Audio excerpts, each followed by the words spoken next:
Beautiful people. Welcome to Her Journey to Self Podcast. My name is Tamara and I am your host.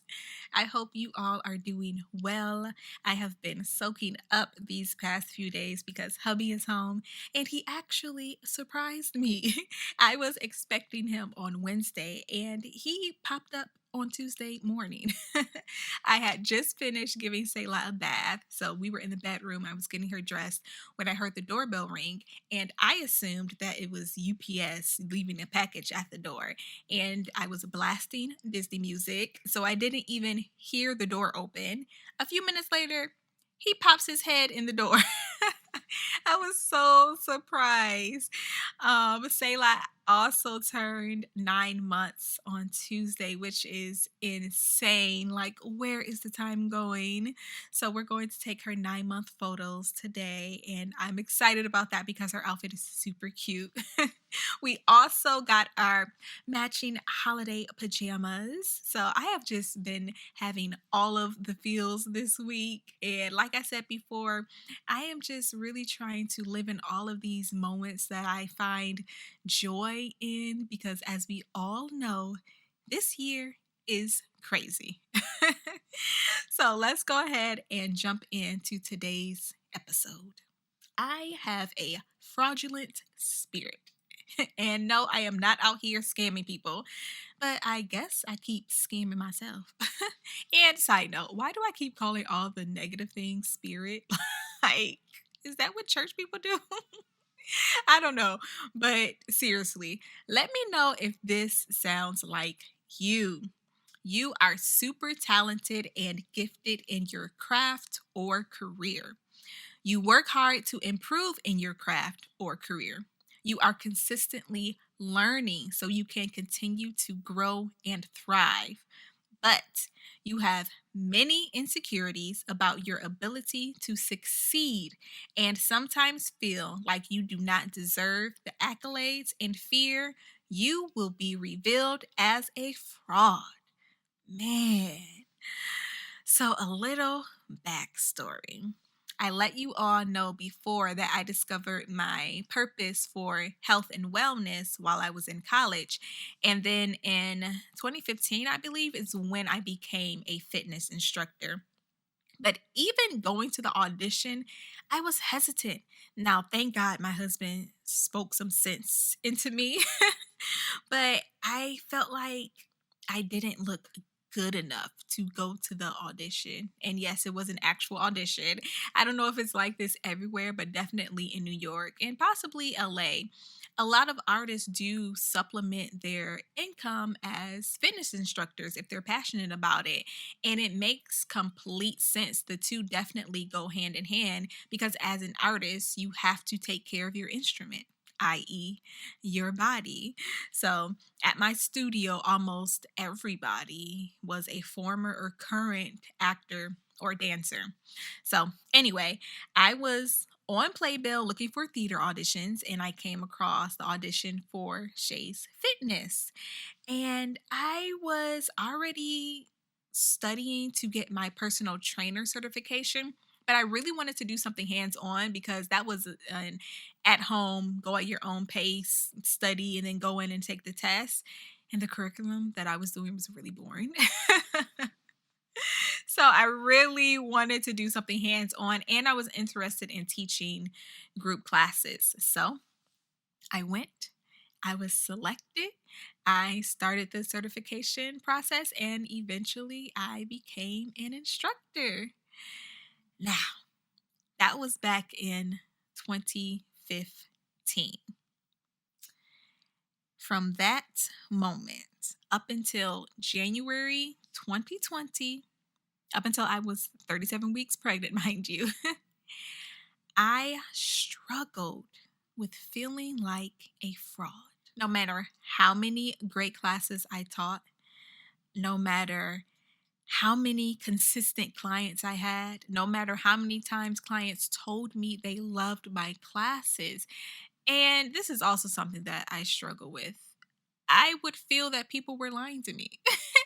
And, that doesn't even make any sense, especially because I was working on the Upper East Side of New York. if these women did not enjoy your class, they would definitely let the front desk know and they would not be returning to your class. But I kept struggling with wondering if I was good enough. As you all know, I've mentioned it many times before, my insecurities with body image. So that was always a huge thought in the back of my mind. And the past 2 years, well, now 3 years, I guess, my weight fluctuated a lot because I was really dealing with anxiety and depression. But I was also dealing with insecurities of being a Black woman in the wellness space. And these were insecurities I placed on myself just from my experiences from being a Black woman in America, not from working at the studio, because my studio is completely diverse and welcoming and inclusive. But most of my clients didn't look like me. So imagine dealing with all of that while also trying to be upbeat and confident and motivating and remembering all of your cues and your counts. I was exhausted. And why do we do this to ourselves? Because I've also struggled with these same feelings while being an actress. And I think it's because I'm not where I want to be at this point of my life. So sometimes I even struggle with saying that I am an actress. Ugh. And I saw this amazing post on social media from another actress, and she was just basically telling people to stop calling professional artists aspiring, because we go on auditions, we get hired, we get paid for our work. We are not aspiring. We are artists, And I was like, yes, that makes so much sense to me, especially when it comes to family. And I know that they don't mean anything by it, but it can feel discouraging when you constantly hear people say, "Oh, I know you're trying to do your acting thing." Like it's not a hobby. But a huge part of me wants to be successful for my family. So I think that I feel bad that I'm currently not where I want to be. And in turn, that makes me feel like a fraud. And you're probably thinking, this sounds a lot like imposter syndrome. Yes, it does. And if you don't know what imposter syndrome is, it's also known as imposter phenomenon or fraud syndrome or the imposter experience. And it is a psychological pattern in which an individual doubts their skills, talents, or accomplishments and has a persistent internalized fear of being exposed as a fraud. So, y'all know I'm always doing my research. I really looked into this because I really wanted to try to understand it more. So, people who struggle with imposter syndrome believe that they are undeserving of their achievements and the high esteem in which they are. They feel that they aren't as competent or intelligent as others might think. That sounds so familiar. And that soon enough, people will discover the truth about them. Those with imposter syndrome are often well accomplished. They may hold high office or have numerous academic degrees. I have two. Apparently, there are 5 types too. So the first one is the perfectionist. Now, how many times have I mentioned my struggle with perfectionism on this podcast? All right, probably too many times to count by now. But perfectionism and imposter syndrome often go hand in hand because perfectionists set excessively high goals for themselves. And when they fail to reach a goal, they experience major self doubt and worry about measuring up. This is definitely something I've just been dealing with this week alone. Whether they realize it or not, this group can also be control freaks, feeling like if they want something done right, they have to do it themselves. The next one is the superwoman or man. Since people who experience this phenomenon are convinced they're phonies amongst real deal colleagues, they often push themselves to work harder and harder to measure up. But this is just a false cover up for their insecurities. It's kind of like putting on a mask, you know? And the work overload may harm not only their own mental health, but also their relationships with others. And you know, for those of us who have these internal struggles, sometimes I think we fail to realize how our personal struggles affect our personal relationships. So that's something that I definitely think that we should always keep in mind. How is this affecting my partner, my spouse, my sister, my brother, my mom, my dad, my children? You know, these are the things that we must consider. The third one is the natural genius. People with this competence type believe they need to be a natural genius. They judge their competence based on ease and speed as opposed to their efforts. If they take a long time to master something, they feel shame. These type of imposters set their internal bar impossibly high, just like perfectionists. But natural genius types don't just judge themselves based on ridiculous expectations. They also judge themselves based on getting things right on the first try. When they're not able to do something quickly or fluently, their alarm sounds. Yeah, that's sad, actually. Number 4 is the soloist. Sufferers who feel as though asking for help reveals their phoniness. It's okay to be independent, but not to the extent that you refuse assistance so that you can prove your worth. And the 5th one, the expert. Experts measure their competence based on what and how much they know or can do, believing they will never know enough. They fear being exposed as inexperienced or unknowledgeable. So, if you listen to the first episode, you probably have already guessed that I fall into the perfectionist category. And I think I may have a little bit of the natural genius in me too, just a little bit. So, of course, there are some solutions that we can all try. The first is to try to learn to take your mistakes in stride, viewing them as a natural part of the process. In addition, push yourself to act before you're ready. Force yourself to start the project that you've been planning for months. Because truth is, there will never be a perfect time. How many of us always wait for the first of the month or a Monday or the beginning of the year to start something new? I think we just have it in our mind that a certain date or a certain time of year represents newness, and maybe that will help us to finally succeed at our goal. But that's not necessarily true. Also, to remember that our work will never be 100% flawless. The sooner you're able to accept that, the better off you'll be. The next one is that you need to learn that no one should have more power to make you feel good about yourself than you. Even your boss, when they give your project the stamp of approval. On the flip side, learn to take constructive criticism seriously, but not personally. The next one, as you become more attuned to internal validation and able to nurture your inner confidence that states you are competent and skilled, you'll be able to ease off the gas of your gauge of how much work is reasonable. To move past this, try seeing yourself as a work in progress. This is what this podcast is all about. It's all about the journey, learning as we go.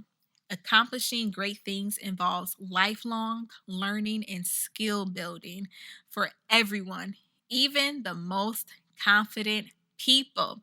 So, rather than beating yourself up when you don't reach your impossibly high standards, identify specific changeable behaviors that you can improve over time.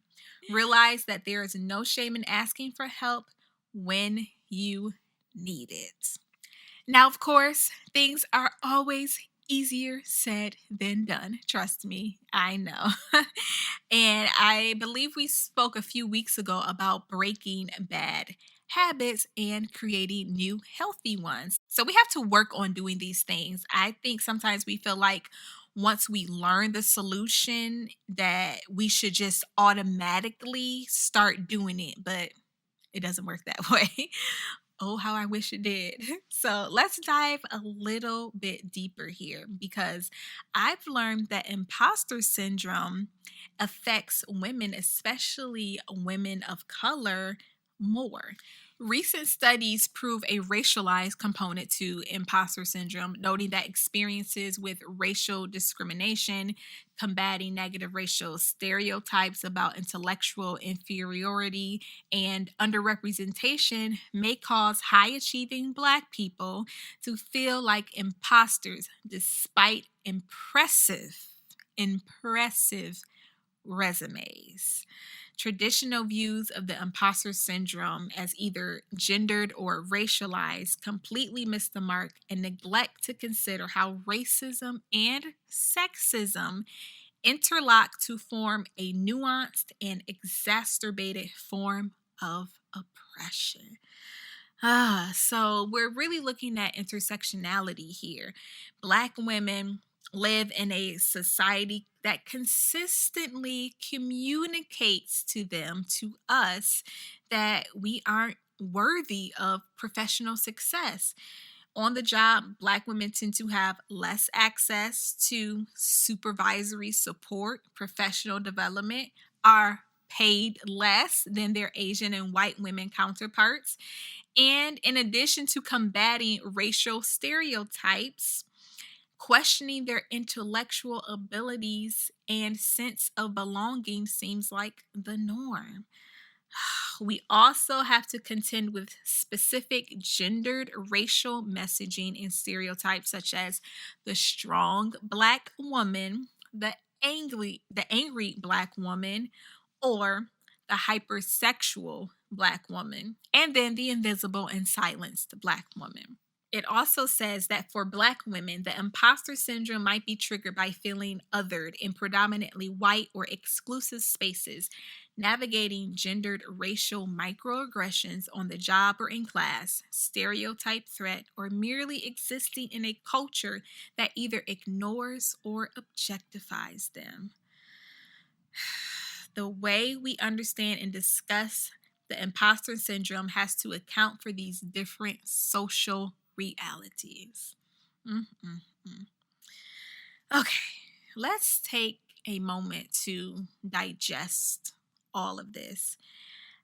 I feel like as a Black woman, we carry so much, both consciously and subconsciously.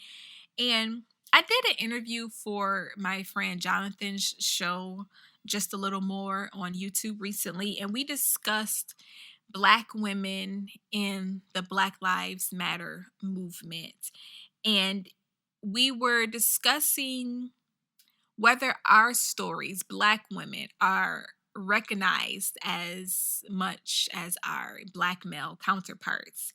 And I also recently watched the documentary Push Out, the criminalization of Black girls in school, which was just heartbreaking.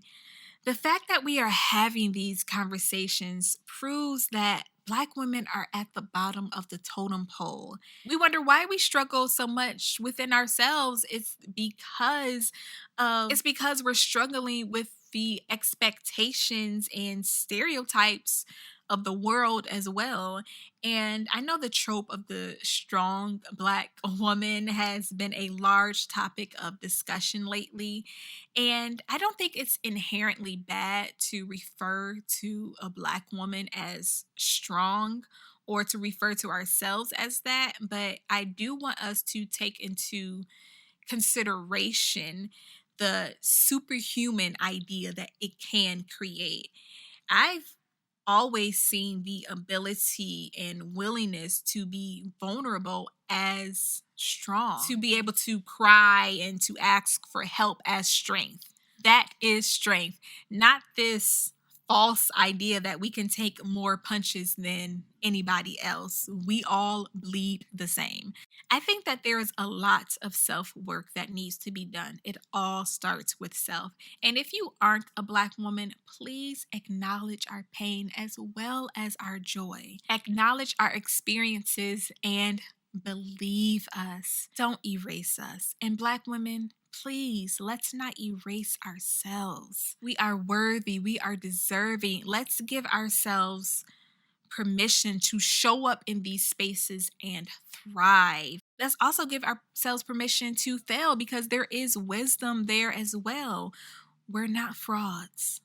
We're just human like everyone else. So thank you so much for tuning in to today's episode. I hope you've been encouraged. Remember, you can watch the show on YouTube at Tamara J. Morris. Share it out with all of your friends, and please leave a review on Apple Podcasts. It definitely helps us to grow.